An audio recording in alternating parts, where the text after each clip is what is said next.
স্বচ্ছভাবে একজন মানুষ যদি বিবেক একটু থাকে, কেমনে একটা পাথর দিয়ে একটা মানুষকে মৃত্যু নিশ্চিত না হওয়া পর্যন্ত মাথাগুলো ছেঁচে দিতে পারে? আমি আপনি পারবো? যার বিবেক আছে পারবেন? সোহাগের এই হত্যাকে আমি সাপোর্ট করি না, কিন্তু হত্যা হয়েছে এর ভিতরে কিছু যৌক্তিক কারণ আছে। এই কারণ অনেকেই জানে না, তার প্রতি সিম্প্যাথি দেখাচ্ছে। অ্যাকচুয়ালি সোহাগ এত ভালো ছেলে না, তিনি এত ধোয়া তুলসী পাতা ছিল না। তার ইতিহাস ঘাটলে দেখা যায় তিনি পুরান ঢাকায় ভাঙারি অঙ্গনের একটা ত্রাস ছিল। কথা বুঝতে পেরেছেন? তার ব্যবসার কোনো দোকানপাট নাই, আপনি দেখবেন একটা অফিস ছিল। কি ছিল? অফিস ছিল। তার যে ব্যবসাটা নিয়ন্ত্রিত হতো তার অধীনে, সেটা ছিল হচ্ছে তামার তার, পুরাতন তামার তার, সিলভার, এই জাতীয় ভাঙ্গারি। সে একচ্ছত্রভাবে পুরান ঢাকায় রাজত্ব করত, কেউ হাত দিলে তার কপালেও দুর্ভোগ ছিল। অনেক ব্যবসায়ী স্বাধীনভাবে সোহাগের কারণে ব্যবসা করতে পারে নাই। তার মানে বোঝা গেল সোহাগও চাঁদাবাজ, ঠিক না? এই সোহাগ হত্যা করেছে এর আগে একজনকে, থানায় মামলা দিতে গিয়েছে, থানা মামলা নেয় নাই। তো যারা হত্যা করেছে, সোহাগটা কোনো না কোনো একটা দলের সাপোর্টার, জানেন কিনা? জানেন না? সোহাগ কোনো না কোনো একটা দলের সাপোর্টার। যারা হত্যা করেছে তাদের এই ব্যবসায়িক একটা দ্বন্দ্ব, যে আমাকেও চাঁদা দিতে হবে, তুমি একা খাবা তা হবে না, আমাকেও কিছু দিতে হবে। যখন সে দিতে অস্বীকৃতি জানিয়েছে, তখন তাকে হত্যা করেছে। যারা হত্যা করেছে তারা ওই একই গ্রুপের সাপোর্টার, ঠিক না? সেও চাঁদাবাজ। তার মানে এই সমাজের ভিতরে ইসলাম কখনো চাঁদাবাজকে প্রশ্রয়, হাজার সোহাগ, লক্ষ লক্ষ সোহাগ, এই দলের কর্মীরা আজকে বাংলার জমিনের আনাচে কানাচে মাথাচাড়া দিয়ে আমার নিরপরাধ ব্যবসায়িক ভাইদের স্বাধীনভাবে ব্যবসা করতে দেয়। বাস্তব কিন্তু। এজন্য আমরা সোহাগের পক্ষ অনেকেই নিয়েছি।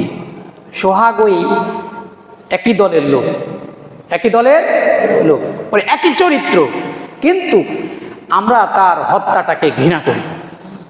মুসলমান হিসাবে তাকে যে হত্যা করা হয়েছে, এই হত্যাটাকে ঘৃণা করি। 2 নম্বর হলো 5ই আগস্ট 2024-এর গণ অভ্যুত্থানের অগ্রনায়ক,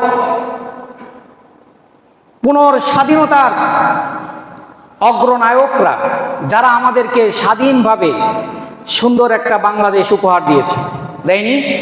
আমরা 71-এর স্বাধীনতা দেখি নাই, কিন্তু স্বৈরাচারের হাত থেকে বাংলার আপামর জনগণকে মুক্তি দেওয়ার জন্য একদল তরুণ এই বাংলায় 2024 সালে বুকের তাজা রক্ত ঢেলে দিয়ে শহীদ হয়ে বাংলাকে স্বাধীন করেছে। তারা তাদের পদযাত্রার একটা কর্মসূচির অংশ হিসেবে ভারতের আরেকটা অঙ্গরাজ্য আছে বাংলাতে, নাম কি? গোপালগঞ্জ। ভারতের একটা অঙ্গরাজ্য আছে, নিরপরাধ, কিচ্ছু করে নাই, যাবে গিয়ে তারা একটা পথসভা করবে, মার্চ টু গোপালগঞ্জ। বিভিন্ন জেলাতে তারা করতেছে। কোথাও বিগত যে জেলাগুলোতে করেছে, কোথাও কোনো বিশৃঙ্খলা তৈরি হয়েছে? রাস্তায় ইট, পাটকেল, হাত বোমা, লাঠি সোটা, অস্ত্র শস্ত্রে সজ্জিত হয়ে এই সমস্ত পদযাত্রী মার্চ টু গোপালগঞ্জ, এই স্বাধীনতার, নতুন স্বাধীনতার যারা স্থপতি, তাদেরকে অ্যাটাক করা হয়েছে, হয়নি? সর্বশেষ বাঘের বাচ্চা, যেন তেন মনে করলে হবে না, হাসনাত আব্দুল্লাহ, অন্যায়ের বিরুদ্ধে প্রতিবাদী কণ্ঠস্বর, বাঘের বাচ্চা মনে করে একাই সবগুলারে কি করে দিবে, 5-7 জন লেগে তাকে ধরে রাখতে পারে না। দেখছেন, এটাই তো সাহসিকতা। যুবকরা তো এমনই হওয়া উচিত।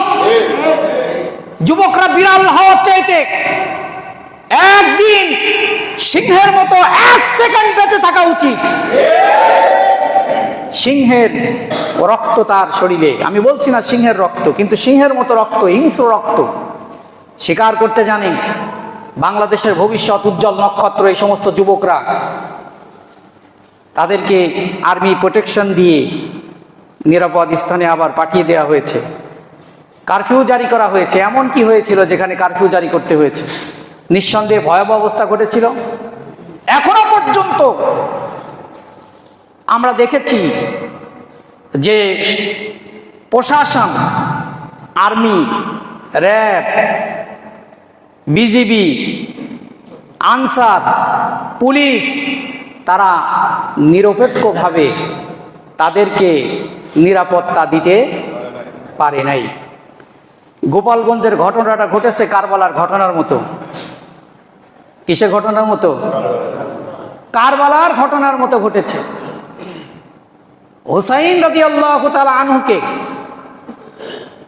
কারবালার এই মানুষগুলো তারা আহ্বান করেছিল যে আপনি আসেন, সব নিরাপত্তা আমরা দিব। আহ্বান করে নাই? আহ্বান করেছিল। তাকে গ্যারান্টি দেওয়া হয়েছিল নিরাপত্তা দিব। কিন্তু যখন হুসাইন রাদিয়াল্লাহু তাআলা আনহু সিরিয়াতে গিয়েছেন, তখন তাকে নিরাপত্তার পরিবর্তে তার পিছন থেকে তারা সবাই নিরাপত্তা তুলে নিয়েছিল, যার কারণে কারবালার মতো এত বড় একটা নিষ্ঠুর ঘটনা সংঘটিত হয়েছিল। এমনইভাবে গোপালগঞ্জের প্রশাসন বলেছিল যে আপনাদেরকে নিরাপত্তা দেব, কিন্তু আমরা তাদের এই নীরব ভূমিকা দেখে এটাই বুঝেছি তাদের নিরাপত্তার পরিবর্তে এই বাংলাদেশে 2024-এর স্বাধীনতার স্বাধীনতার ঘোষক, যারা স্বাধীনতা দিয়েছিল, তাদেরকে নিরাপত্তার পরিবর্তে ডেকে নিয়ে গিয়ে টার্গেট কিলিং করার, হত্যা করার পরিকল্পনা তারা গ্রহণ করেছিল। জনগণ সেটা হতে দেয় না। সুতরাং এদেশ এখনো স্বাধীন হয় নাই। আবার প্রয়োজনে 24-এর মতো যদি আরেকটা গণ অভ্যুত্থান দিয়ে গোপালগঞ্জকে বাংলাদেশ থেকে যদি স্বাধীন করতে হয়, এই বাংলার জমিনের বাকি 63 জেলার মানুষ প্রস্তুত আছে ইনশাআল্লাহ। তবুও আমরা মুজিববাদ, স্বৈরাচারবাদ, এই ধরনের কোনো শব্দ বাংলার জমিনে থাকতে পারবে না ইনশাআল্লাহ। 2টা ঘটনা, নেককারজনক ঘটনা গত সপ্তাহে ঘটেছিল। আমি বারবার আপনাদেরকে বলি, ভাই খুব সাবধানে থাকবেন। এখন আইনের শাসন নাই। কিসের শাসন নাই? আইনের শাসন এখন সমাজে নাই। আপনাকে হত্যা করলে ন্যায় বিচার নাই, ন্যায় বিচার আপনি পাবেন না। কারণ এখন পর্যন্ত বাংলার জমিনে ন্যায় বিচার প্রতিষ্ঠা করার মতো ক্ষমতাবান ইউনূস সরকার হতে পারে নাই। কারণ প্রত্যেকটা সেক্টরে, জায়গায় জায়গায় দীর্ঘ 15 বছরের ময়লা আবর্জনা এখনো জমা আছে। আছে না? সব জায়গায় ময়লা আবর্জনা জমা আছে। এনবিআরে দেখেন নাই? এনবিআর এই রাজস্ব খাত, এই রাজস্ব খাতের স্বাধীনভাবে তারা দুর্নীতি করেছে, মানুষের উপরে জুলুম করেছে, নির্যাতন করেছে। এনবিআর এর অফিসারদের তাদেরকে বিভিন্ন জায়গায় বদলি করার নোটিশ যখন মন্ত্রণালয়, সচিবালয় থেকে দেওয়া হয়েছে, কত বড় উদ্যত্ত অফিসার হলে যারা আমার টাকায় বেতন নিয়ে খায়, আর আমার রাষ্ট্রের সচিবালয় থেকে একটা বদলি পত্র যায় আর সেটাকে জনসম্মুখে টেনে ছিঁড়ে ফেলছে না? কত বড় সাহস! তার মানে খেতে খেতে এমন স্বাদ জিহ্বায় হয়ে গেছে, আর এই জিহ্বা বাঁকা করতে চায় না। এই জন্য জিহ্বা বাঁকা করার জন্য কি করেছে ইউনূস সরকার? সবগুলারই বরখাস্ত করছে। আর এগুলারই উচিত শিক্ষা হয়েছে না? যেগুলো আন্দোলন করছিল কর্ম বাদ দিয়ে, কর্ম থেকে বাদ দিয়ে তারা আন্দোলন করেছিল, এখন তারা ক্ষমা চাচ্ছে, ভয়ে আছে, না জানি আমার চাকরিটাও চাই কিনা। এমনই হওয়া উচিত। যেই সামনে বেশি কথা বলবে, এটা কি কোরআন নাকি যে পরিবর্তন করা যাবে না? ওটার সাথে সাথে চাকরি থেকে অব্যাহতি দিয়ে বরখাস্ত করতে হবে, ওখানে আরেকজনকে জয়েন করাতে হবে, তাহলে শিক্ষা হবে। ওটারে বদলি করে আপনি কুকুরের লেজ চেনেন? কুকুরের লেজ, কুকুরের লেজের ঘটনা জানেন?